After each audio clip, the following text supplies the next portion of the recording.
OpenAI just announced the most expensive hire in history, $6.5 billion for one man. That's right, Yaniv. This is crazy, crazy news. So let's talk about it in detail here. For our first topic, we want to talk about what else but OpenAI and Sam Altman falling in love with, purchasing Jony Ive's company IO for $6 billion, billion with a B, as well as signing a deal for Lovefrom, which is Jony Ive's design firm, to run all of OpenAI's design. So the idea here is that Sam and Jony have been collaborating for a few years on a AI device in a company called IO. And apparently Sam's been trying to woo Jony over for a while and go, hey, why don't you just do this inside OpenAI? And the time has come. The announcement was like a wedding announcement. They kind of signed the deal, tied the knot in a beautiful love letter video to San Francisco. And they're teasing some crazy, next-gen device over the next, call it 12, 18 months. Yaniv, I think you saw the love video, the love story video. Oh, well, I saw the Love website, which has got, very much looks like a wedding announcement. Even, the letter is like narrow and centered. It just doesn't look like a corporate website. It's got this black and white photo with Jony leaning his head into Sam's head with his arm around him. And yeah, it's weird vibes for sure. First of all, some people have said this is the most expensive acquihire in history, which is basically OpenAI has paid $6.5 billion as a signing bonus to Jony Ive in order to get him on board. I think that's kind of true. IO doesn't really have any product. Remember, as you said a couple of times, Chris, it's an all-stock deal. That means that, that they're not getting money. Basically, another way of thinking about this, Chris, is it's kind of like Jony Ive is being brought in as a late co-founder. That comes in sometimes. The startup may have been around for a couple of years, but then someone is brought in who is so important to the company that they get a lot of stock and a co-founder title. And I nearly feel that's what's happening, is that Sam's like, oh, I want this guy in the company as effectively an owner. And so he's getting, it's basically a 2% dilution for OpenAI. So you could say that IO is getting a 2% ownership stake in OpenAI, and whatever share Jony had in IO is now his stock holding. And so I really think that is the right way to think of it. Now that I reflect, Chris, is it's basically Jony Ive coming in as a late co-founder to OpenAI. And it's a recognition from Sam and I guess from the board and everyone else that for OpenAI to thrive, they really need to start to think about hardware devices, to start to think about distribution. It actually speaks a little bit to their vulnerability, which I'd like to come back to. But just one thought, Chris, and then I'll ping pong it back to you, is that I'm actually coincidentally in the middle of reading Walter Isaacson's famous biography of Steve Jobs. Even the photo reminds me of the cover art of that, the cover photography. And, obviously Jony Ive being at Apple. But I reckon what Sam is trying to channel is the early days of Apple, right? Where he's Jobs and Jony Ive is Steve Wozniak, something like that, right? Where they're like, okay, how are we going to make this revolutionary company that is aesthetic and into beauty and not just ChatGPT? And that's what this whole thing feels like. Yeah, I think your observation about late co-founder is a really astute one, and I haven't heard that take from anywhere else. So you heard it here exclusively on the Startup Podcast. Heard it here first. I think it's a really beautiful and elegant way of putting it. You could say they have no product. We don't know what they have under the covers, but they certainly don't have a real product in market. What they're really buying is pedigree, access to quite a storied history. And as you said, they are making not so subtle allusions to that history with photos that look like Steve Jobs and so on. They're buying a design aesthetic and a design philosophy. And I would say more than that, they're just buying a brand philosophy that's very, very human.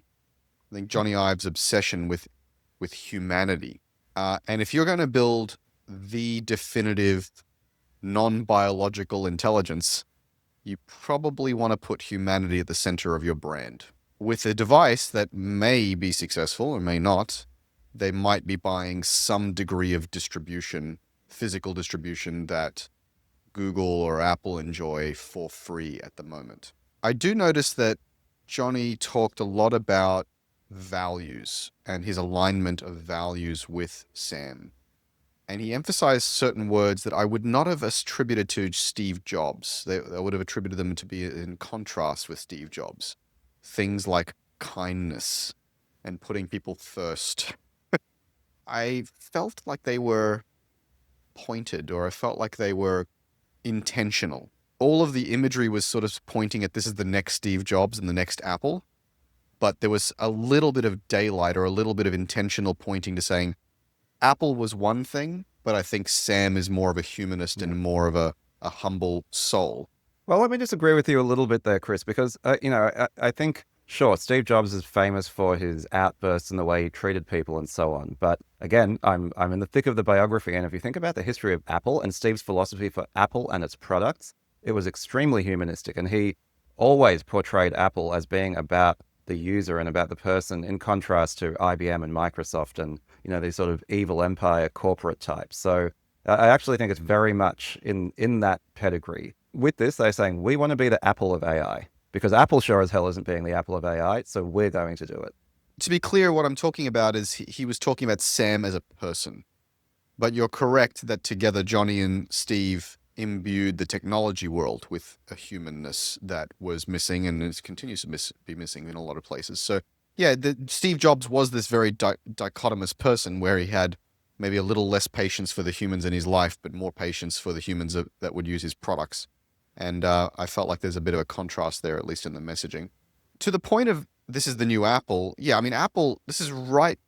The timing is amazing, right? It was an acquisition of a company called I/O on the second day of Google I/O.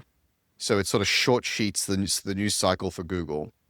And it's in the middle of a period where Apple is seen to be faltering in AI. And so it was in this beautiful sweet spot of PR goodness where OpenAI could steal the limelight for a moment. It's very shrewd. Sam Altman, for all of his outward appearance of humbleness and thoughtfulness, is an incredibly, incredibly shrewd guy. And I think that's worth noting. Absolutely. I just wanted to add one thing here, Chris, is I was going to say there's also an element of desperation in this move from OpenAI, but I've reconsidered. I don't want to use the word desperation. I want to use the word vulnerability because, when we talk about a person being vulnerable, it can be seen as a sign of weakness, but also it can be seen as a sign of humility and self-knowledge. And I like that dichotomy here, Chris, which is OpenAI is a $350 billion company or something like that. But we talked just last week when we were covering the Google I/O announcements and the huge advantages Google have in terms of distribution and capital depth and all sorts of things in winning this AI war.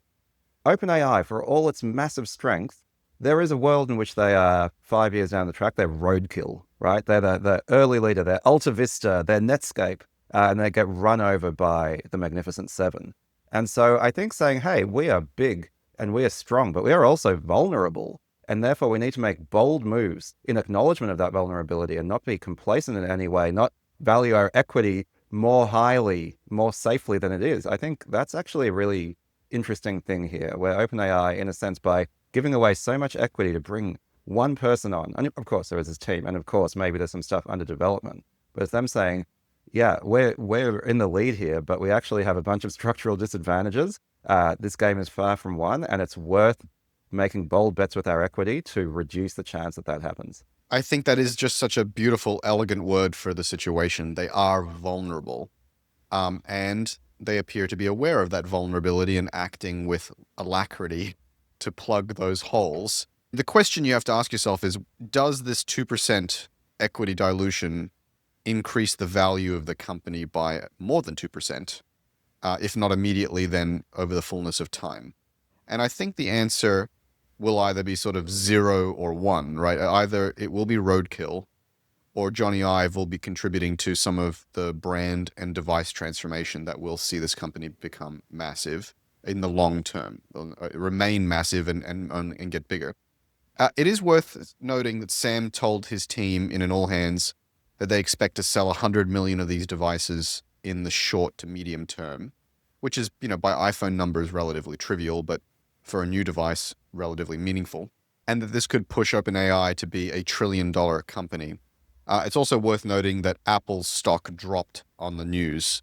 It's not unrelated to the fact that Love From is essentially the best of Apple design during the Steve Jobs era. I mean, Jony Ive obviously was the chief design officer there. When he left, he then poached his successor and his mentee into his own company. So he kind of gutted Apple design for a moment there. Now, this was a little while ago, so Apple, I'm sure, has recovered. But this is like taking the old school Apple design team with Steve Jobs' legacy in hand and applying it to OpenAI as part of this love from design deal, design contract, and then taking Jony Ive's love child for the device that they have already and acquiring it into OpenAI. So, well, the device they presumably have. I think it's a masterstroke in plugging a real vulnerability, but it's not a panacea. The distribution, the balance sheet, the momentum is the differences between a Google and an Apple are really real. Actually, just one more thought on this, Chris. We talked about the fact that this is about going into hardware. Now, going into hardware is hard. And speaking of roadkill, the roads are littered with big attempts, expensive attempts at introducing hardware to the market that failed. We talked about the Facebook Home just last week, right? The idea that they wanted distribution through hardware. Of course, there's Microsoft Zune, Windows Mobile. There is the Humane Pin more recently, and the Rabbit, all of these things, the Amazon Fire Phone, of course, right? So the point is, bringing good hardware to market is both expensive and really, really hard to get right. So I think another way of looking at this is that if OpenAI really wants to put a piece of hardware out there, whether it's a phone or some other device, they really need to get it right. And it's much harder to get it right than get it wrong. So you better have the best designer in the world if you want to take on Apple, if you want to take on Google and Samsung and all of these other folks and have a realistic chance of winning. So, that's, I think, another thing where they're thinking, okay, investing in hardware is a big enough investment that another 2% dilution is part of that investment. Yeah, and it's worth noting as well, when you're a first-time or low-scale hardware producer, you have a lot of disadvantages just in terms of supply chain and unit economics. Just massive disadvantages. I've been watching a little bit of the videos from the company Nothing, that make the Nothing phone and Nothing earbuds, and they have this kind of ragtag rebellion aesthetic of like telling you all of their secrets and how they think about the world and reacting to the iPhone and talking about their supply chain concerns and all this kind of stuff.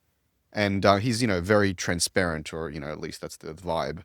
And he talks about just the natural advantages that Apple has over them because of their gigantic supply chain and volume discounts and economies of scale. Yeah, it's massive. And so these Nothing guys, they've been around for a while and they're nowhere near closing that gap. So I wouldn't, thinking about it out loud here, I wouldn't be surprised if a OpenAI device isn't a partnership with a Samsung or with a Huawei or something. I think that would be actually quite clever to bootstrap their scale. All right, so those are our thoughts about the OpenAI acquisition of I/O, the Acquihire, the $6 billion partnership with Jony Ive. What do you guys think? Join us in the comments and let us know your thoughts.